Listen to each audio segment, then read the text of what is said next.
Welcome back, everyone. For those of you who just joined us, my name is Linda. I will be your host this morning, and I'd like to welcome you to Intellect's Mental Health Festival, our annual conference where we bring together lots of different leaders and experts to share their insights and learnings around mental health. This is our third session of the day, and it's quite an interesting one. From global vision to local action, well-being implementation strategies at a market level. We're bringing together a panel of esteemed experts in the employee health and benefits from across the region, hailing from Malaysia, the Philippines, Vietnam, to share their strategies and solutions to improve well-being across Asia. This session will be moderated by my dear colleague, our head of channel partnerships here at Intellect, Wei Chun. Over to you. Thanks, Linda, and good morning, everyone. Today, in our first panel discussion, we will be really looking at dissecting the mental wellness strategies applied across the region. And really, as part of my role, I've observed significant differences and, more importantly, varied challenges across the different countries and cultures. Each of our panelists today bring a really unique experience and perspective that will help us understand the issue better. Now, first of all, I have Dr. Dennis. He's the medical director at Willis Towers Watson, Philippines. He brings with him years of experience overseeing health and well-being for more than 50,000 employees across the region, and he leads the business development efforts in health and business line of business as well. Welcome, Dr. Dennis. Next up, I have Mr. Mahendran.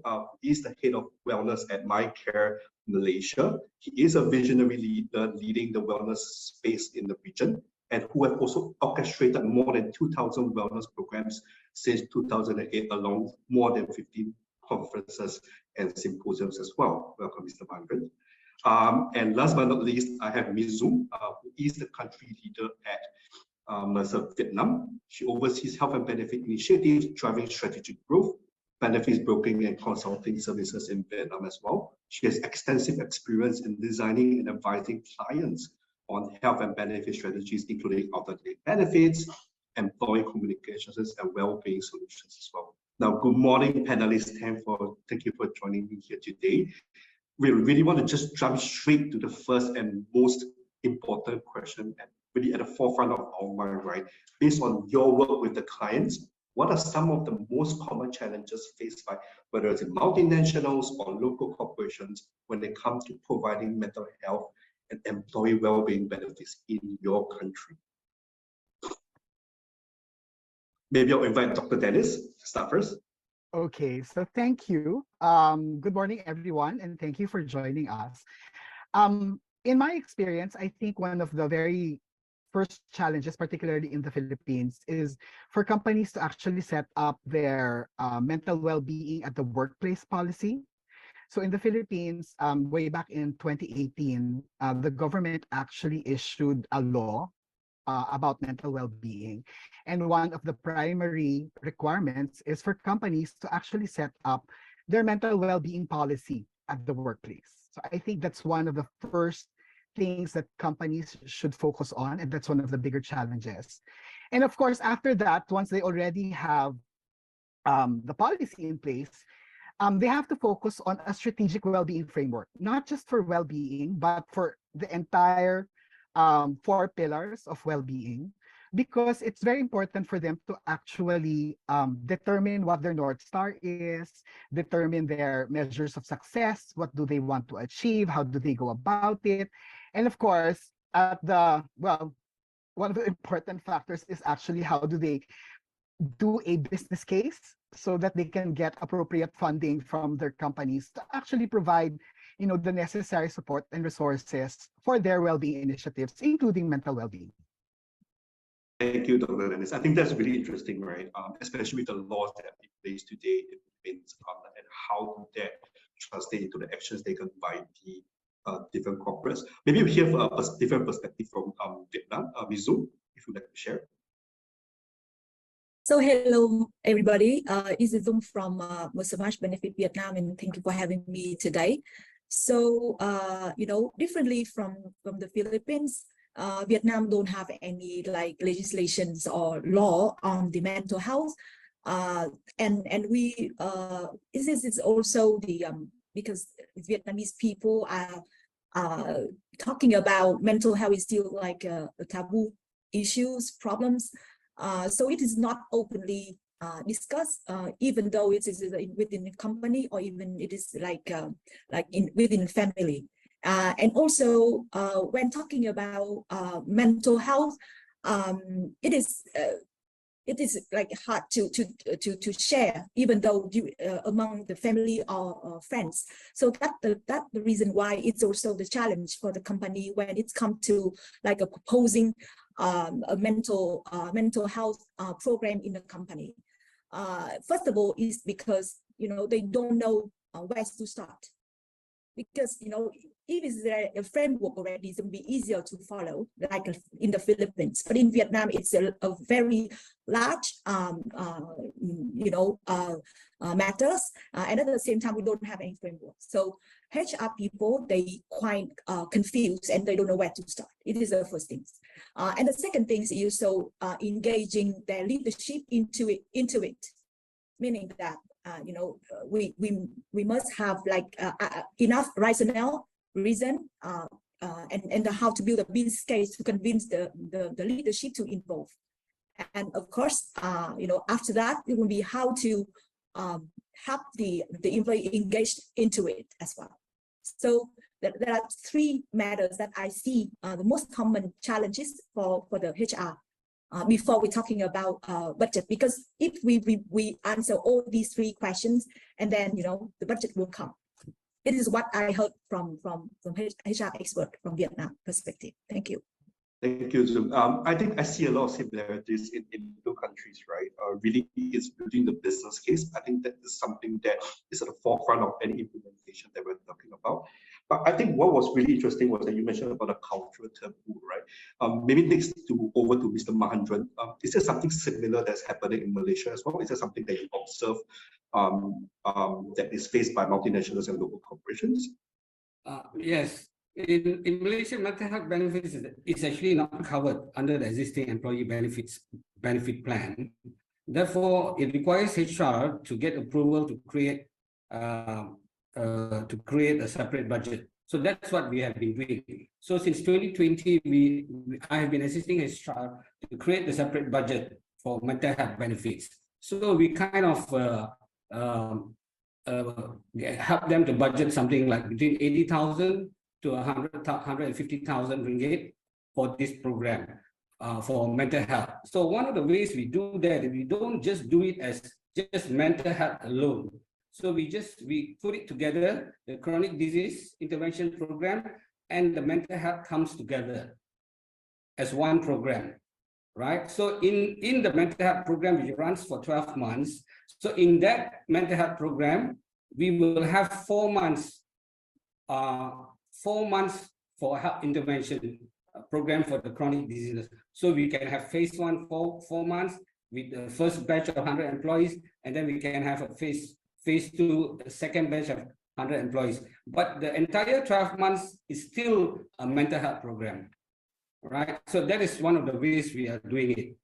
And that is also one of the ways we get the budget, right? Because if trying to get a budget just for mental health, it's kind of difficult. But if we can get we are successful in getting the budget when we incorporate both programs together, right? Mental health and also the chronic disease intervention program. So by doing that in 2020, we managed to get 8 corporate clients, big ones, GLCs, 3 financial institutions, manufacturing companies. So that we managed to get that in 2020. And then in 2021, 2022, we got more clients. Yeah. Thank you, Mr. Mahendran. I think you really moved the needle a little bit to the next question as well that I wanted to really ask the panelists, right? Really is what is the strategies and initiatives, knowing that these cultural nuances exist, knowing that all these different challenges exist. What are some successful strategies or initiatives that have been tailored to the region to bridge these gaps that we foresee today? Maybe we'll start with Mizu. Yes. So the successful strategy or initiative that we've been done, I think because it's just back to my comment in my first sharing, is that because the HR people, they don't know where to start. It is the most important barrier we need to remove. So what we start with is we organize very frequently a sharing like what we are having today, to engage those HR based in Vietnam to share best practices, to meet up with the subject matter expert so that they can understand what is mental health about before getting back with our clients to do some assessments or to understand what the root cause, what is the current problems, analyze their all these leave report, and at the same time with the medical report to find finally what is the problem before we coming up with like a plan design or something. So in short, it's very important to make the HR population, to help them understand what is the mental health and what mental health is, and at the same time make them feel comfortable. So once they understand it's like a subject that they very important to the company, because one employee healthy will make their family happy, and then that will make a company more productive and successful. Is what we've been done, and it's very it's become like a empirical event that we've been organized in Vietnam. So it is our first and very successful initiative that we've done. Thank you, Mizu. I just want to dive a little bit deeper here on some of the events that you mentioned earlier on. Yeah. On this education journey, what have really worked for you when it comes to this, educating your clients on what is mental health and what is most, how does that look like from a business case perspective? What has really worked for you when it comes to education? Yeah.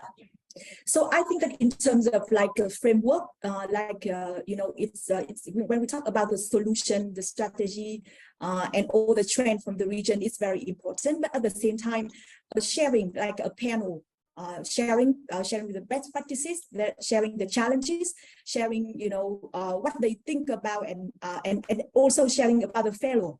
Because it's not when I heard from my feedback from my client is that they so afraid that to fail the plan, and then if the employee will not engage into the initiative, what to do. So they encourage each other. So it's not because it's new, right? And we don't have any clear framework or support or guidance from the government. So it will come up like from the real needs of each company. So that's why I think that in Vietnam specifically, that's why we think that sharing the best practice is very important, together with the framework, together with what our survey and thought leadership that we've been done in the global or regional levels. Thank you, Mizu. And over to Dr. Dennis, right? Is there something similar that you see is happening in those strategies in Philippines as well? Yes, Wei Chun. Actually, there's a lot of similarities. And like in Vietnam, I think one of the struggles of a lot of HR practitioners is where to begin. What do we do first? So I actually lead the health and well-being consulting practice in the Philippines. And the first two support services that we actually made is actually to create a consulting approach, first geared towards helping companies draft their mental well-being policy in the workplace, and second is actually to help them craft their strategic well-being framework, because that's where it all starts. All the questions that they need to ask. Where do we start? What are we going to do? So we start with that. We start with branding. I think one of the preparatory stuff that we ask them to do is to try and cultivate a culture of openness and safe space when it comes to mental well-being. Because I think in most Asian countries, mental well-being is still viewed as a stigma. And we have to develop in our companies the mentality that it's okay to be not okay. It's okay to talk about mental well-being. So the analogy I have there is, I mean, being a doctor, for a lot of individuals, it's so easy to express their physical ailments. So it's easy for them to say, I have a headache, I have a really bad cough. But when it comes to mental well-being, it's not as easy. It's like people find it very hard to express, I don't feel energetic today, or I'm feeling down. So why is it that? It's because of the stigma. So it's very important that we address that stigma first and foremost, so that whatever programs we come up with along mental well-being, it will be received properly and there will be a lot of participation from the employees. Thank you, Dr.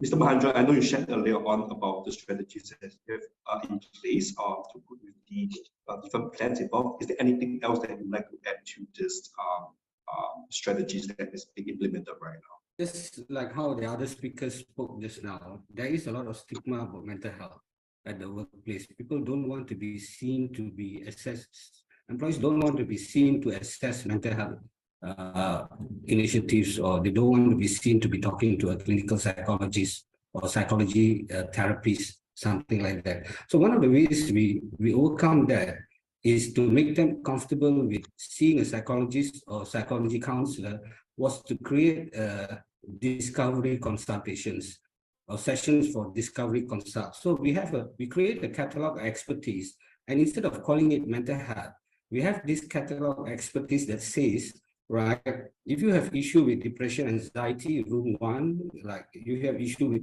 so we got different sessions. So we have marital relationship and family, and then we have sleeping issues, and then we have work stress and burnout, and then we have financial stress and anger management. So people then actually go in and do a 10-minute consultation, a discovery consult. So it's like speed dating, right? You have 10 psychologists, then you go 10 minutes, 10 minutes, 10 minutes, 10 minutes. You actually speak to all of them during health and well-being day, like 1-day session. And this also can be done through a video consult. Everybody only gets 10 minutes, or sometimes it's 15 minutes. But then once they become comfortable with one of the counselors, then they will do the actual consultation. They will book on a separate day, right? Or separate week, or a few days later, they will book the consultation. Then they will go in for a paid therapy session by video call or what. We do that. And then the other thing we promise the employees is that when they do that, right, we do not inform HR what they came, what was the consultation, what category of consultation they came in for. We just have to inform HR that 10 employees participated. Unless the issue is related to the workplace, like it is sexual harassment or workplace bullying, then we will inform HR, that one. But all the other issues is not informed. So we try to keep that private for the employee. So the employer or HR does not get names who participated. They only just get the number of pool hours that so many employees, with 30 employees, they took 30 pool hours. That's it. So that's what the employer will pay for. Thank you, Mr. Mahendra. I think I echo Jessica and the audience as well, that really love the idea of going to different rooms and really getting a sense of the practitioner first, right? Getting the comfort level, trying to bridge that stigma across, right? Before you decide to embark on the journey on the mental wellness, right? Really related to this, Mr. Mahendra, I just want to jump on to the next questions as well. Understanding where Malaysia is today and all the different progress, right? How do you think mental health will be perceived in a country, really looking forward in the year 2030, both from an individual and also on a corporate benefits lens? How would that look like, different from today? Is that for me? Yes, sir. Oh, okay. Okay, because through the benefit plan, right, post-pandemic, there is a lot of employers are very conscious about mental health, employers and corporate HR. So they are budgeting for it, right? So some employers, they spend quite a lot of money for the traditional medical benefit plans. So we have a corporation spending 24 million a year, another telecommunication company spending 84 million a year, another manufacturing company spending 53 million a year, banking. So all that is already, they are under the existing benefit plan, they are already spending a lot of money. And that expenditure, medical expenditure is increasing every year. So what I do is I encourage employers to shift the benefit response upstream. So when the employer budgets for benefit, for mental health benefit, they are actually like shifting the benefit response. So all they need to do is budget 1 to 3% of the medical expenditure that they're spending for that year. They spend about 1 to 3% upstream for mental health benefits. So by doing that, we are able to prevent a lot of things. Does that answer the question? Oh, Thanks, and then Mr. what will What do you see happen? in 2030? Yeah, in 2030. Okay, we see that that employers and corporate HR will budget for mental health. I see that in the future that we will be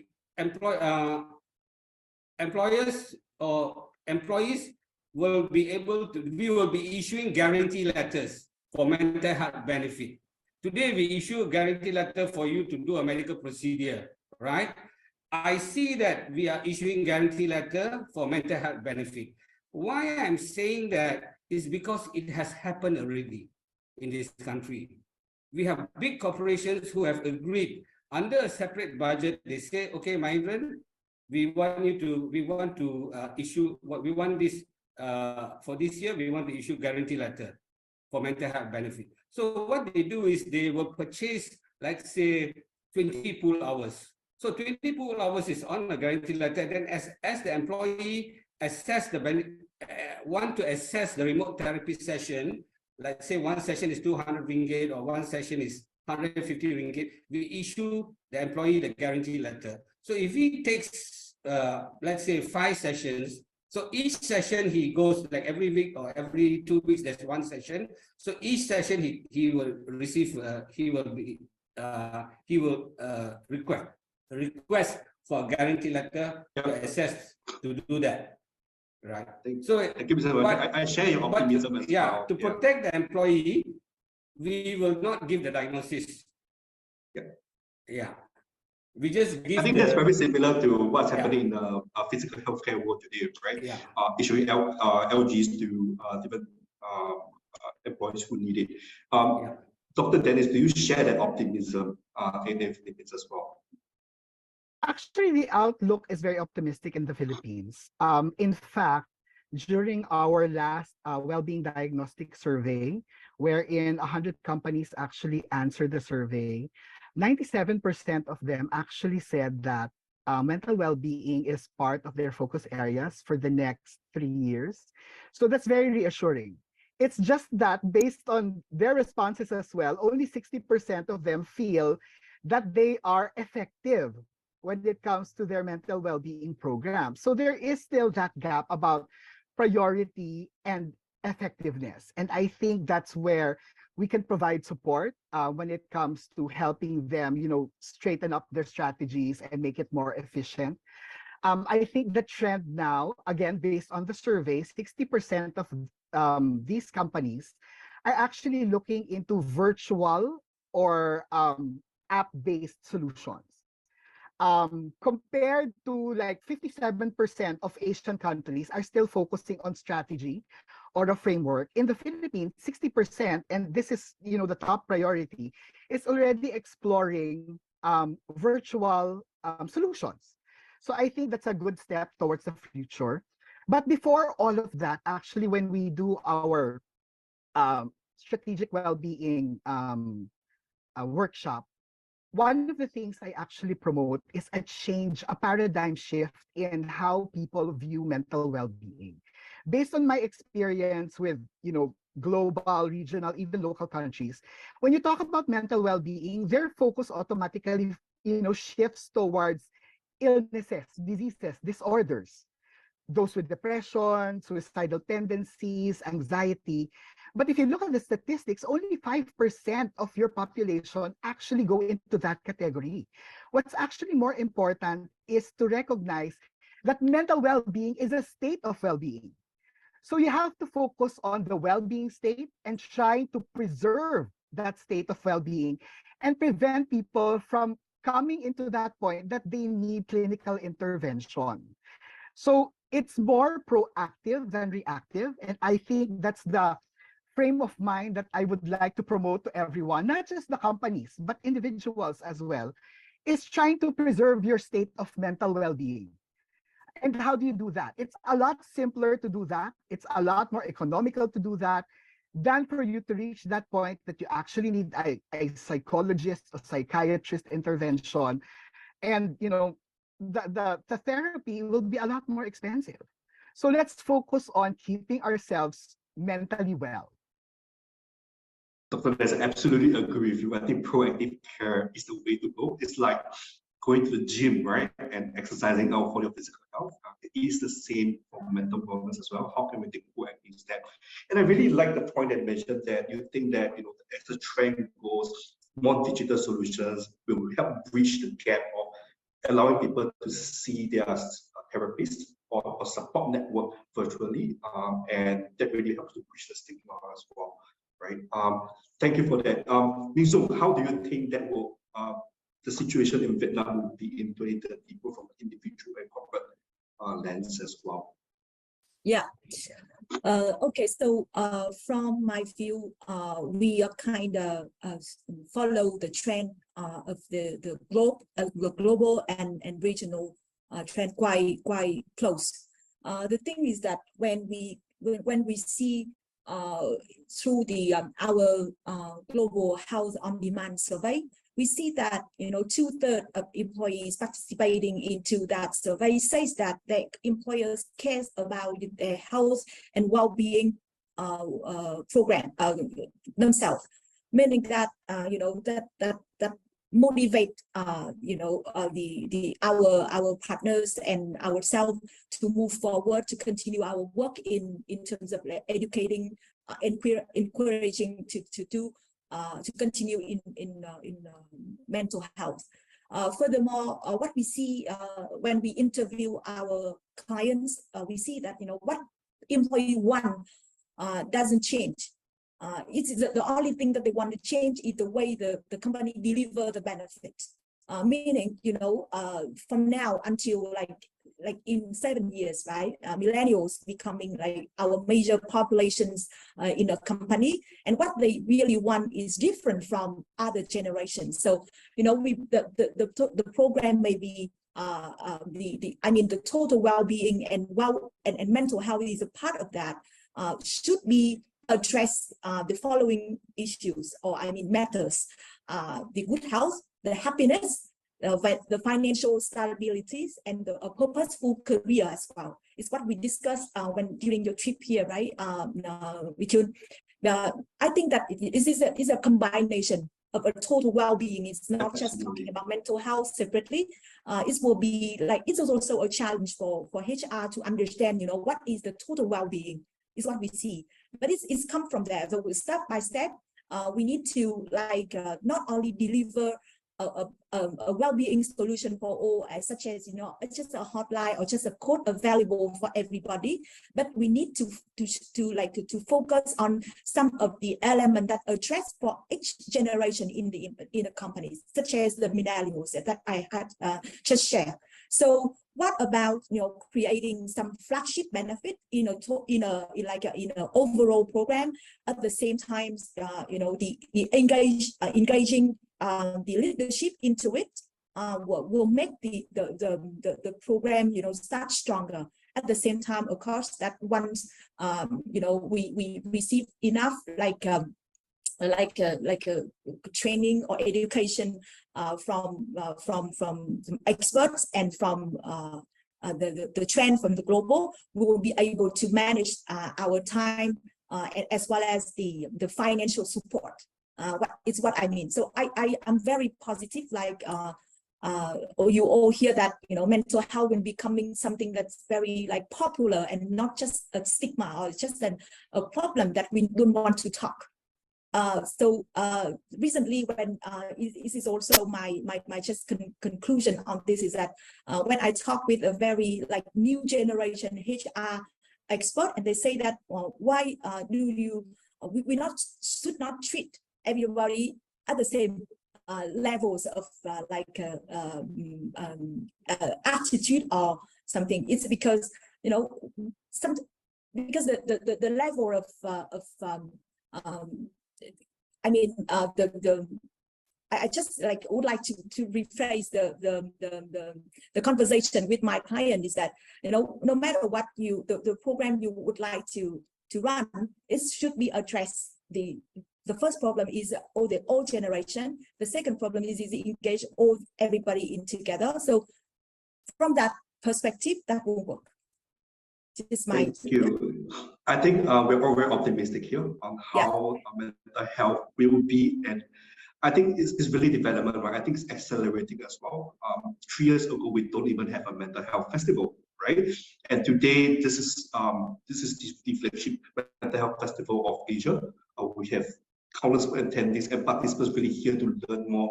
And I think the conversation is starting, and I do believe that it will get more mainstream for this, right? A less stigma around it as well.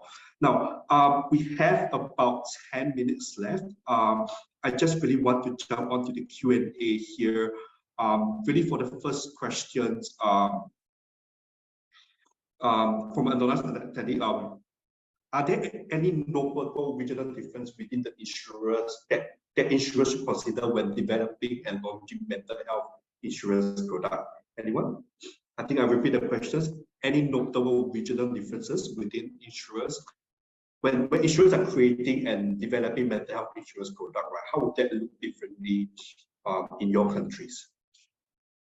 Okay, so I guess I can start. What's very peculiar about the Philippines is when it comes to providing healthcare benefits, I think the Philippines is predominantly, as in 95%, HMO country. So healthcare benefits here are actually provided by health maintenance organizations. And the benefits can be availed in real time, no cash out. So there's a lot of convenience, there's a lot of accessibility. So what we're trying to do now, whenever we negotiate with vendors and even with consultation from our brokerage clients, is to slowly incorporate services related to mental well-being into their programs. In the Philippines, mental health services is part of the standard exclusion of the industry. It has been for ever since I can remember. It was only during the COVID pandemic that, you know, changes slowly were initiated, and even the vendors identify this need, this very peculiar need for mental well-being. So now the HMOs here have partnered with EAP providers. So if companies are interested in having, you know, counseling services, they can actually talk to their HMO vendors, and they already have partner set, so they can actually put that or fold that into the HMO program. A big challenge is when it comes to psychiatric consults, because in the Philippines, it again being a standard exclusion, psychiatrists aren't normally part of the network of HMOs. So what's starting now is slowly we're introducing reimbursements for psychiatric consults. So it's not up to the maximum benefit limit, but there are smaller inner limits, like maybe first 5 consultations. But it's a start, baby steps, because even the industry, they're not familiar how to distribute the risk when it comes to psychiatric consultations, because they have no experience. So that's why we're starting small, starting with really, really limited benefits. And then as we gain experience, we gain data, then maybe we can start, you know, expanding the scope of those benefits. Thank you, Dr. Dennis. Absolutely agree. Ms. Zoom, Mr. Mahendran, anything else to add on to this from an insurance lens? Yes, so 2 things that I would really like to share with you here is that the first thing is when we talk about you know, the some of the issues that I see in Vietnam down here is we may not like address enough message to the woman house for women, right? Because but the most important thing is that women, especially for working mother, has a lot of stress recently, and we do not have enough like support for them within a family or even within a company. So, it is something that I really like to work with all of the partners in the region, especially in Vietnam as well, to find like a support or to find a real solution for these populations, very specific population. And the second things I would really like to share is that when to support the mental health becoming more like easier to like address and to arrive at all Vietnamese population, insurer, I mean, have to open more, accept the mental health is like a risk, like it's just a disease, right? It's not a very normal disease that will help like people more like open to show up their concern. So because for now in Vietnam, it's very like it's clear that mental health, every treatment, including in and outpatient, will be excluded from the current insurance program, which will not help the people going out to have treatment, because they, at the end they will not be reimbursed. So two things I really would like to see, immediate change in Vietnam is the two things. So like mental health for women, and at the same time the more like openness, open mindset from insurer perspective to support mental health like easier like adapt and penetrate in Vietnam is what we want. Yeah, great. Absolutely agree with you, Ms. Really shout out to all the insurance partners that we have attending today. That's something that we can look at. Mr. Mahendran, we have just 1 or 2 minutes left. Anything else to add on? Yeah, just a very quick one. In Malaysia, MyCare as a TPA, we host numerous corporate health and well-being days for our clients. So in these corporate health and well-being days, one of the items we host is actually mental health. So we do mental health webinars. We do DAS 21 company-wide DAS 21 surveys. We do remote therapy, video call, remote therapy session, or discovery consults. So that's how we are introducing this to our clients.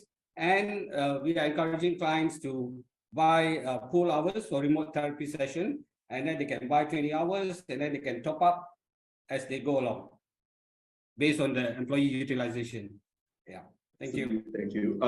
Thank you, Dennis. I think one thing we can all agree on is that mental health insurance is a need that is increasingly, the demand is rising, and we should do something about it. Really want to thank the 3 panelists here for the session today. It's really insightful to have you.